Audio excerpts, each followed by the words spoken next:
Hello student, welcome back to my channel star light coaching centre. प्यारे बच्चों, आप सभी का स्टार लाइट कोचिंग सेंटर में स्वागत है।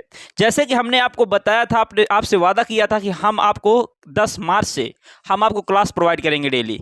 तो प्यारे बच्चों, अब ये क्लास शुरुआत हो चुकी है। मीन्स जो हम वादा किए थे वो क्लास हम देना शुरू कर दिए, ठीक है। तो इस क्लास में हम आपको क्या बताएंगे, सबसे पहले पूरा मैथमेटिक्स क्लास 10th हम का एनसीईआरटी का पूरा सिलेबस आपको बताएंगे। तो प्यारे बच्चों याद रखिएगा, सबसे पहले तो हम किस बुक से पढ़ाएंगे, एनसीईआरटी। मिश्रा जी थोड़ा किताब दिखाइए। एनसीईआरटी से पढ़ाएंगे। कौन सी किताब से भाई? एनसीईआरटी। ये हमारी किताब होगी, ठीक है, देख लीजिए, ये एनसीईआरटी किताब होगी। ओके, तो ये इसी से हम आपको पढ़ाएंगे। इसका पूरा टोटल सिलेबस जो है, पहले सिलेबस लिखवा दिए हैं। ओके, इसके बाद हम पहला चैप्टर वास्तविक संख्या, इसकी हम नेक्स्ट क्लास से एक्सरसाइज कराना शुरू करेंगे। सबसे पहले पूरा सिलेबस आपको बताएंगे। ओके, फिर इसके बाद हम क्या करेंगे, एक्सरसाइज बताएंगे। तो याद रखिएगा, हमारी रणनीति क्या होगी प्यारे बच्चों, हमारी रणनीति जो होगी वो होगी 100/100 की होगी, ठीक है। और सत्र 2026 और 27 के लिए है। सबसे पहले इसके पूरा सिलेबस के विषय में जानकारी लेंगे। और क्लास को अधिक से अधिक शेयर कर दीजिएगा, चैनल को सब्सक्राइब करिएगा, जिससे किसी भी क्लास को हम अपलोड करें सबसे पहले उसका नोटिफिकेशन आप तक पहुंचे। और याद रखिएगा प्यारे बच्चों, टॉपर है, आपको टॉपर बनाएंगे। ओके, टेंशन लेने की जरूरत नहीं है। मैथमेटिक्स में हम आपको जीरो से हीरो बनाएंगे, ठीक है। तो चलिए, पहला चैप्टर क्या है, वास्तविक संख्या। क्या भाई? वास्तविक संख्याएं। वास्तविक संख्या के अंतर्गत क्या क्या पढ़ना है, बहुपद, दूसरा चैप्टर बहुपद है, और तीसरा क्या, दो चर वाले रैखिक समीकरण। इनके अंतर्गत हमें क्या क्या पढ़ना, वो सब हम टॉपिक लिखे हुए हैं, ठीक है। तो जैसे कि पहला हमारा चैप्टर क्या है, वास्तविक संख्या है। वास्तविक संख्या के अंतर्गत हम 1.1 प्रश्नावली में किसी संख्या का अभाज्य गुणन, कोई हमारी संख्या दी हुई होगी, उसका हम क्या सीखेंगे, अभाज्य गुणनखंड सीखेंगे। मींस किसी संख्या का अभाज्य गुणनखंड। इसके बाद क्या सीखेंगे, किसी संख्या को अपरिमेय सिद्ध करना। यदि कोई संख्या लिखी हुई है उसको हमें अपरिमेय सिद्ध करना होगा। जैसे √2 है, √5 है, और 2 + √3, इस प्रकार की जो भी हमारी अपरिमेय संख्याएं हैं उनके विषय में हम कल की क्लास में डिस्कस करेंगे, ठीक है।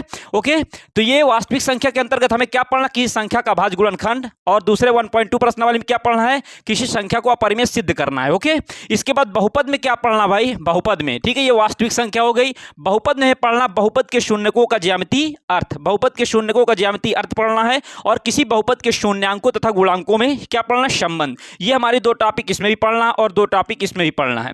दो चर वाले रैखिक समीकरण, ये दो चर वाले रैखिक समीकरण के अंतर्गत ग्राफी विधि, प्रतिस्थापन विधि, विलोपन विधि के विषय में डिस्कस करेंगे। इसके बाद आता दो घात समीकरण। दो घात समीकरण के अंतर्गत दो घात समीकरण का परिचय देखेंगे, गुणनखंड भी देखेंगे, और मूलों की प्रकृति देखेंगे। तो प्यारे बच्चों, इस प्रकार से हम कितने चैप्टर, 4 चैप्टर के विषय में आपको बता दिए। और ये सारे चैप्टर होने चाहिए आपके सामने, ये सारा सिलेबस लिखा होने, जहां पढ़ेंगे वही के सामने से चिपका करके रखना है। ओके, और हर एक चैप्टर को अच्छी तरह से तैयार हम करवाएंगे और आपको तैयार करना पड़ेगा। फिर इसके बाद क्या है, समांतर श्रेणियां।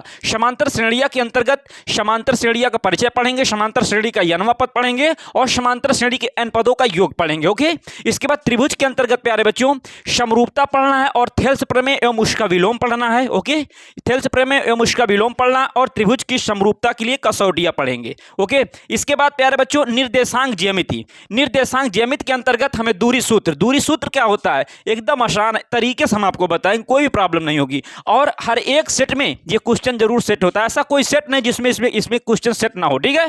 तो ये बहुत इंपॉर्टेंट है। इसके बाद विभाजन सूत्र है। इसके बाद त्रिकोणमिति का परिचय। त्रिकोणमिति के परिचय के अंतर्गत त्रिकोणमिति अनुपात, कुछ विशिष्ट कोणों के त्रिकोणमिति अनुपात। इसके बाद त्रिकोणमिति सर्वसमीकरण। प्यारे बच्चों याद रखिएगा, आपको ट्रिग्नोमेट्री जो आपको हार्ड लग रही होगी, एकदम इजी वे में पढ़ाएंगे, थोड़ा भी आपको हार्ड नहीं लगने देंगे। ओके, मैथमेटिक्स में जीरो से हीरो बनाएंगे। तो प्यारे बच्चों, इस प्रकार से हम 8 चैप्टर कवर कर लिए हैं, और 8 चैप्टर में क्या क्या पढ़ना था उसके विषय हम डिस्कस कर लिए, ठीक है। अब जस्ट इसके बाद हम क्या करेंगे, अगला चैप्टर हम नेक्स्ट स्लाइड में करेंगे, और उसे देखिएगा, ठीक है। तो इस प्रकार से क्या करेंगे, ये 8 चैप्टर हैं, इनको लिख लीजिएगा। जस्ट इसके बाद ये देखिए, हम इसके आगे इसे लिख लीजिए। इसके बाद हम क्या करते हैं, नेक्स्ट 9वें चैप्टर से उसके अंतर्गत क्या क्या पढ़ना वो हम लिखने जा रहे हैं, ठीक है। तो चलिए प्यारे बच्चों, ओके।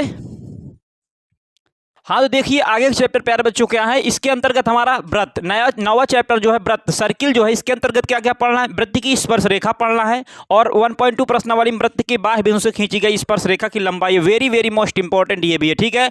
ऐसा कोई क्वेश्चन नहीं जो इस चैप्टर से ना आता हो, ठीक है, तो वेरी वेरी मोस्ट इंपॉर्टेंट ये चैप्टर भी हमारा है। इसके बाद 10वां जो है प्यारे बच्चों, वृत्तों से संबंधित क्षेत्रफल के अंतर्गत क्या क्या पढ़ना है, वृत्तों का परिमाप और क्षेत्र पढ़ना है, त्रिज्यखंड एवं वृत्तखंड का क्षेत्रफल पढ़ना, ये दोनों, ठीक है।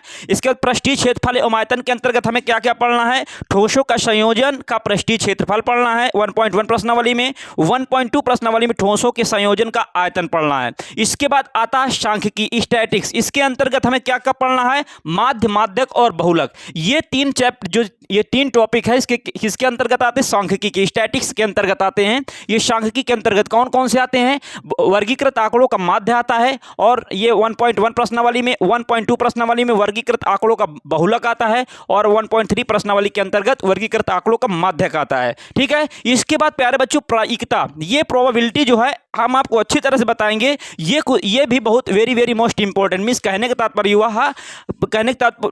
हुआ हर एक चैप्टर अपने में इंपॉर्टेंट है, हर एक चैप्टर से आपके एग्जाम में आएगा, ठीक है। तो हम क्या करेंगे, हर एक चैप्टर को अच्छी तरह से पढ़ाएंगे प्यारे बच्चों, और याद रखिएगा हमारा टारगेट 100/100 का होगा, ठीक है। तो आपको और जो गाइडेंस की जब जरूरत और जो गाइडेंस होगा उसको हम क्लास देते रहेंगे और आपको हम बताते रहेंगे, ठीक है। और क्या करिएगा, आपको रेगुलर क्लास को ज्वाइन करना और रेगुलर क्लास करना। सबसे पहले जितना सिलेबस है, ये सिलेबस जहां पढ़ते हैं वहां पर लिख करके चिपका लीजिए, ठीक है। सिलेबस हमें आप कंठस्थ होना चाहिए और अपने हाथों से लिख कर रखिएगा, ठीक है। इसके बाद जब सिलेबस पता हो जाएगा तो हमें पढ़ने में, हमें क्या पढ़ना पूरा मैथमेटिक्स में, ये हमारे लिए आसान हो जाता है, ठीक है। तो इस प्रकार से प्यारे बच्चों देखते हैं। हाँ देखिए प्यारे बच्चों, इसमें क्या हुआ कि ये इसका जो क्रम है ना, क्रम चेंज हो गया थोड़ा, एक चैप्टर हमारा क्या छूट गया, तो उस चैप्टर को हम लिखवा देते हैं, ठीक है। वो चैप्टर हमारा कौन सा है, ये 10वां चैप्टर हो जाएगा, ये 11वां हो जाएगा, और ये हमारा 12वां हो जाएगा, ओके। और ये हमारा कौन सा 13वां होगा, और ये हमारा 14 चैप्टर कुल होंगे। और जो इसका 9वां चैप्टर है, वो 9वां चैप्टर क्या है भाई, 9वां चैप्टर है त्रिकोणमिति के अनुप्रयोग, ठीक है। त्रिकोणमिति के क्या है, अनुप्रयोग, यहां हम लिखा दे। चलिए अच्छा हम क्या करते हैं, ये हमारा 9वां, चलिए यहीं लिखा देते। 9वां क्या है, त्रिकोणमिति के अनुप्रयोग, त्रिकोणमितीय के अनुप्रयोग त्रिकोणमिति के अनुप्रयोग के अंतर्गत हमें क्या पढ़ना है, इसके अंतर्गत केवल एक प्रश्नावली होगी, वो क्या होगी, ऊंचाइयां एवं दूरियां। क्या पढ़ेंगे भाई, इसके अंतर्गत ऊंचाइयां एवं दूरियां है, ऊंचाइयां एवं दूरियां, ओके। बस इतना इसमें पढ़ना है। ये किसके अंतर्गत, 9वें चैप्टर के अंतर्गत। 9वें के अंतर्गत हमें क्या पढ़ना, त्रिकोणमिति के अनुप्रयोग में ऊंचाइयां एवं दूरियां, 10वां व्रत पढ़ना। इस प्रकार से ये हमारा 14 चैप्टर कुल है प्रयुक्तों को लेकर, ठीक है। तो इस प्रकार से हम क्या करेंगे, कल की क्लास में हम प्यारे बच्चों आपको वास्तविक संख्या के विषय में आपको डिस्कस करेंगे। पहले बात तो वास्तविक संख्या से रिलेटेड जो भाषाएं होंगी वो परिभाषा देखेंगे, और उसके पहले जो हमारी जिसका बेस कमजोर है उसके लिए भी हम क्या करेंगे, जितनी भी परिभाषाएं होंगी, सम संख्या, विषम संख्या, भाज्य, अभाज्य, सहभाज्य, इसके विषय में हम डिस्कस करेंगे, ठीक है। तो प्यारे बच्चों आज की क्लास में बस इतना ही, और क्लास को अधिक से अधिक शेयर करिएगा। हम नेक्स्ट क्लास में हम आपको क्या पढ़ाएंगे, वास्तविक संख्या का पहला परिचय पूरा बताएंगे, इसके बाद हम एक्सरसाइज की शुरुआत करेंगे। तो प्यारे बच्चों, तो चलिए क्लास को अधिक से शेयर कर दीजिएगा, चैनल को सब्सक्राइब करिएगा, और मिलते हैं नेक्स्ट वीडियो में। Thanks for watching this video, love you, take care, bye bye प्यारे बच्चों।